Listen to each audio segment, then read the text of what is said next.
So, right now, floating out in like the absolute freezing darkness of space is this giant asteroid. Ooh, wait, space? Yeah, space, up in the galaxy. Yeah. And it's named Psyche.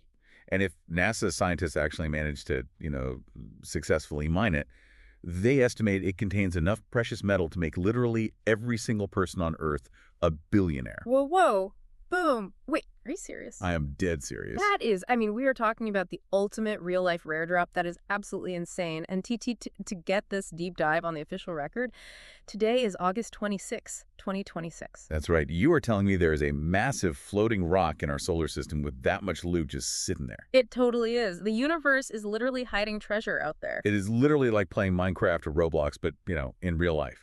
You are out there mining for the rarest, most epic drops in the entire galaxy. And speaking of rare drops and epic achievements and absolute legends, we have to kick off today by shouting out our main man. Absolutely, our VIP listener, Enzo. My co-op partner and I have been looking closely at your class stats, and we are blown away. Seriously, Enzo, mind completely blown. Whoosh! The turnaround you have pulled off is just incredible. Let's look at the scoreboard for a second. Yeah. Because 3 months ago, you were kind of, sitting on the bench. Yeah, kind of just watching. Right, getting some low grades, maybe feeling a little disengaged with school, just sort of watching the game happen around you without actually playing. Yeah. But then, bam, you absolutely leveled up. You activated beast mode, man. Yeah. You've been acing all of your English exams, and your newly engaged attitude is it's like unlocking the rarest platinum trophy in the whole game. You went from just walking the tutorial to sprinting through the hardest levels. But we have to remember the training plan, right? To keep getting those high scores, you absolutely must keep using the AcademiaBSB methodology. That is the playbook right there. I tell my physical education students this all the time. You cannot win the championship without listening to your coach. Totally. You have to listen. Following your teacher's guidance is the ultimate cheat code in our school's learning system. You put in the reps, you get the gains. Yes, the academic sheet is your best friend right now. And you have to keep recording your audios for the pronunciation and speaking sections. Which is so important. It is, because that is exactly how you build your vocal stamina. It takes time, but it works so well. Vocal stamina is huge. It's exactly like training a muscle. You can't just run a marathon on day one, Exactly. And that actually reminds me of an incredible ancient Greek story about putting in those heavy reps. Have you ever heard of Hephaestus? Wait, Hephaestus, isn't he the god of the forge? Like the guy with the hammer? Yes, the god of the forge and metallurgy. Now, here's the thing about Hephaestus. When he was born, he was actually thrown off Mount Olympus. Oh, man. Rough start. Right. He wasn't the fastest runner. He wasn't the strongest, most glorious warrior on the battlefield like Ares or, Athena. He actually had a limp. Okay, so he wasn't exactly an athlete. No. But his dedication to his craft was completely unmatched. He had his forge, his extreme heat, and his heavy iron anvil. The ultimate workshop. Right, and he just kept hammering away, clang, smash, day after day, year after year. While the other gods were partying or fighting, Hephaestus was grinding out the work. I love that, just putting your head down and grinding. He took raw, ugly rocks and melted them down. He hammered and folded the metal over and over again, and because of that intense, unseen daily grind, he ended up creating the greatest, most unbreakable armor and weapons in the entire world. Even Achilles wore his armor. Just nonstop grinding, building his skills until nobody could touch his tier level. That is an awesome story. Exactly. He became a mastermind through sheer practice. And just like Hephaestus, Enzo, your daily grind with your ESL studies, recording those audios, filling out the sheet, well, that is your forge. You are hammering out those English skills until they are completely bulletproof. You are building legendary armor, my dude. And speaking of forging and mining, today's class notes are heavy. We are looking at industrial work, a massive real-life mining disaster, the vocabulary around it, and the grammar power-ups you need to communicate safely and politely in the real world. We are mining for absolute knowledge, but first, let's hit a save point. We are going to slow the pace down just a bit for a quick break to talk about our incredible sponsor, Academia Camp. Imagine a community that takes everything you love about pop culture, gamification, and social interaction and uses it to make your English skills absolutely unstoppable. Whoa. And we definitely have to talk about the All Boom Collector series. Oh man, this is the best part of the whole system. Break it down for them. It is literally a physical sticker album, just like those legendary World Cup albums where you collect your favorite players and stick them in. But this one is custom built for your brain. Wait, a real sticker album? Yes, every single sticker represents real ESL curriculum. Glamour, pronunciation, pop culture. So you are collecting stickers, but they are actually leveling up your English stat. Yes, and they have different rarities. You can get common ones, super rare holographic ones, and you can trade them with your friends at school to complete your sets. And here is where the Gen Alpha tech integration comes in, which is just, it's genius. Each sticker has a QR code printed right on it.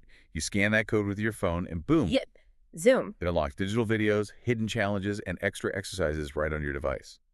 It takes studying, which, let's be totally honest, can sometimes feel like a really boring chore, and turns it into this massive social hobby. Exactly. And let me tell you how this works in your brain because it's fascinating. Hmm. When you scan that code and unlock a hidden challenge, your brain releases a chemical called dopamine. It is the exact same chemical that makes winning a battle royale match or landing a kickflip feel so incredibly awesome, Oh, wow. right? By using the Album Collector series, you are literally tricking your brain into craving English practice. You are hacking your own motivation. PT, that is so cool. You are turning learning into a literal game. So if you want to turn your English journey into an epic collection, check out Academia Camp and grab your Album Collector series today. All right, save point complete. Let us open up Enzo's latest class notes. Today's vocabulary is built entirely around industrial work and mining. We've got some heavy-duty words here in the inventory. Let's start with a spelling challenge. Yes. I'm going to take this first one. Listen closely. O-R-E. Or. Minerio. Perfect. Just like the precious metal on that space rock we talked about. Exactly. Okay, my turn for a spelling challenge. This one is super gross, dark, and dangerous. Ready? S-L-U-D-G-G, sludge? Llama toxica. Oh man, sludge. That is a heavy, dirty word. And if we connect this to the bigger picture, the class reading specifically mentions the Brumadinho disaster. Yes, that was a really, really tragic, massive event. It really was. For those who don't know, in mining, when you extract the good stuff, the ore, you are left with a massive amount of toxic wet waste. That is the sludge. And mining companies build these gigantic dams to hold all that sludge back. Yeah. Imagine a massive wall holding back a giant lake of toxic mud on a map. It was a recipe for disaster. Exactly. And in Brumadinho, that dam broke. When it collapsed, a plethora of toxic sludge just washed down the valley. It destroyed the environment, suffocated the rivers, and ruined the entire map. It's a really heavy reminder of why industrial safety and communication are so critical. Oh, wait, did you just use the word plethora? I did. A plethora of sludge. I absolutely love that word, plethora. It sounds fancy, but it just means an overwhelming, massive abundance of something. Right. Like way more than you ever need. You can have a plethora of loot in a video game or, unfortunately, a plethora of toxic sludge in a disaster. Having a plethora of descriptive words in your vocabulary inventory is a massive advantage. But my co-op partner here has a crucial warning about just reading these words off a screen. Yes, because reading a word is only half the battle. Saying it right in real time, that is the actual boss fight. Okay, let's tackle the boss. We have some pronunciation notes here that are super tricky. They might look the same, but they operate totally differently. Let's look at the difference between two words that can cause massive confusion if you get them wrong. I'll let you do the spelling mechanism for this one, teammate. You got it. G-Y-M. Gym. Academia. As in the place where I go to lift heavy things, do my PE training, and get sweaty. Exactly. You go to the gym to work out. But if you change that M at the end to an N, it becomes gin. And gin is a beverage that adults drink at parties. Very different from a workout. That's so different. If you tell your teacher you are going to the gym every morning to get healthy, they are going to look at you really, really funny. That is a critical error right there. Yeah. We also have what we call minimal pairs in the notes, like run and rain. Oh, this is a great one for Enzo. Run! That's what you do on a skateboard to build up speed for a massive trick. Exactly. R-U-N, Yeah. run. Yes, very short vowel sound. Run! Quick and fast. But then you have rain. R-A-I-N. That is a long vowel. Ray. And what does rain do to a skater? Oh, rain completely ruins a skate session. You can't hit the half pipe in the rain. You'll slip out and destroy your board. Exactly. Run! Rain! Hear the difference. We also have kit and kite. A short I-in kit, like a quick first aid kit, and a long I-in keyite, like the toy you fly high up in the wind.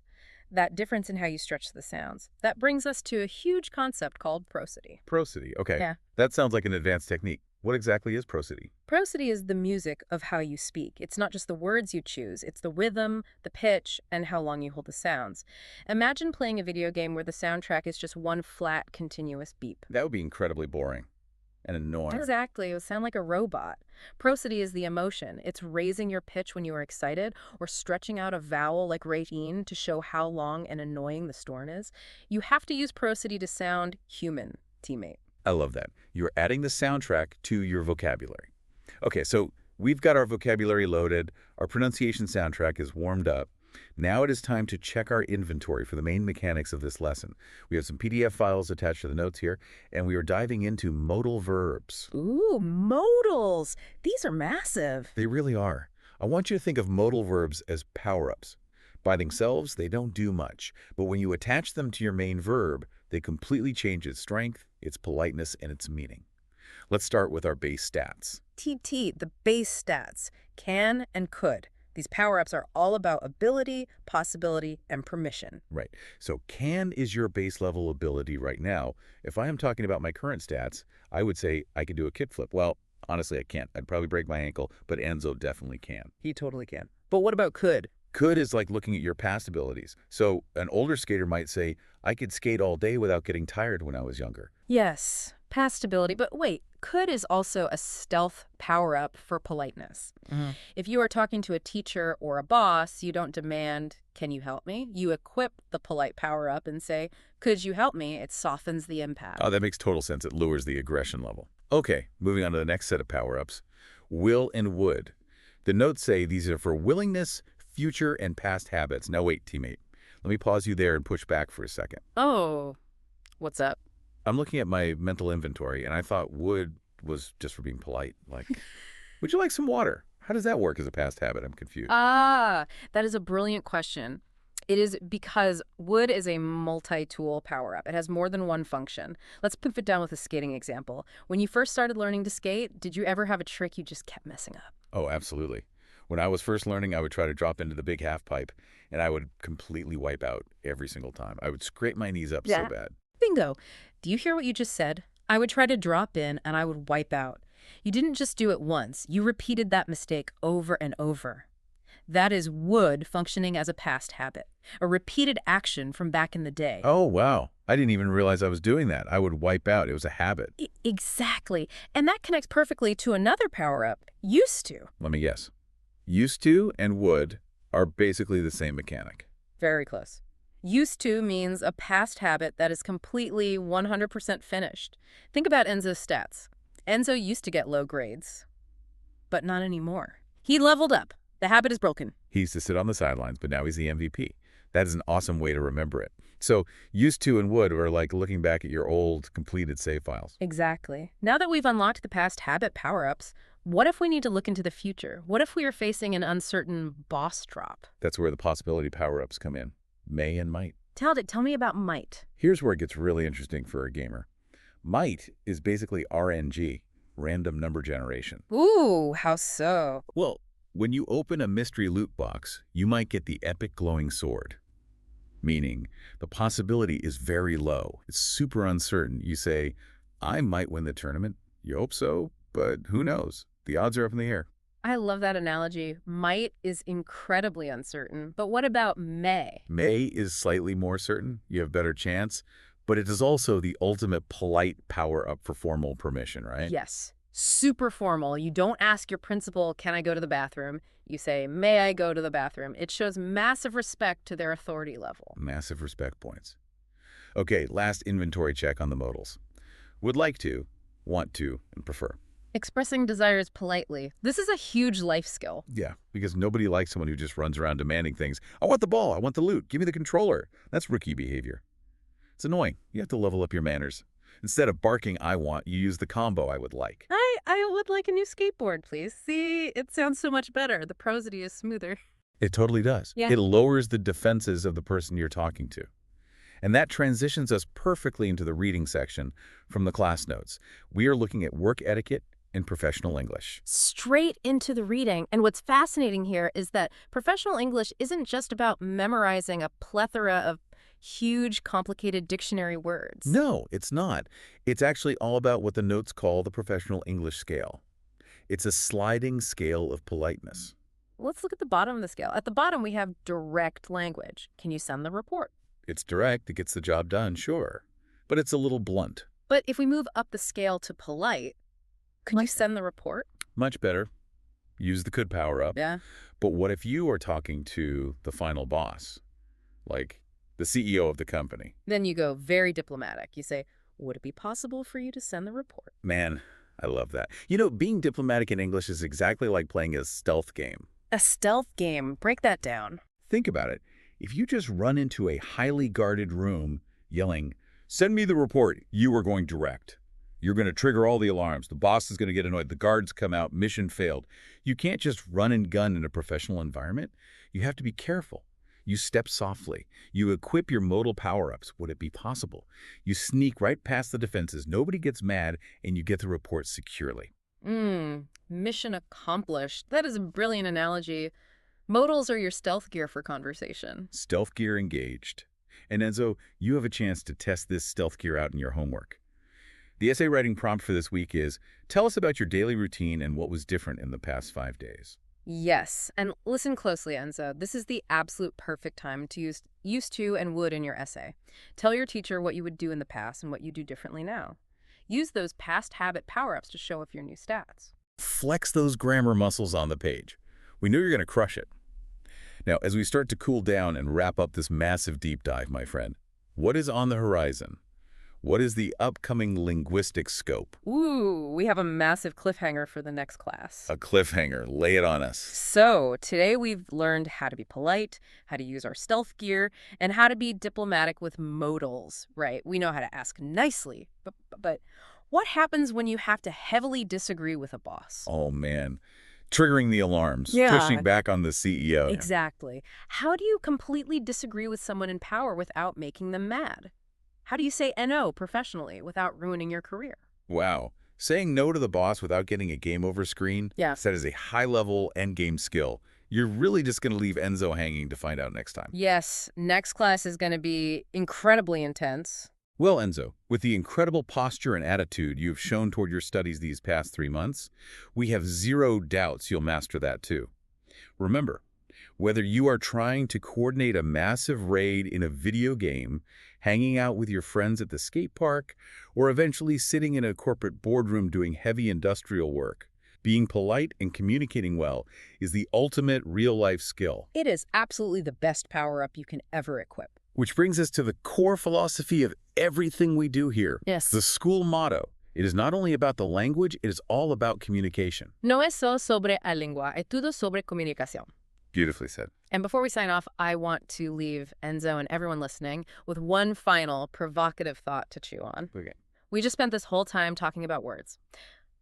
If modals change the politeness level of your English sentences, what is the politeness level of your body language when you are talking? Does your posture, your eye contact, your facial expression, do they say can or do they say would? Whoa, the stealth gear of body language. That is deep. Think about that next time you step up to communicate, everybody. Keep grinding, keep leveling up, and we will catch you in the next deep dive.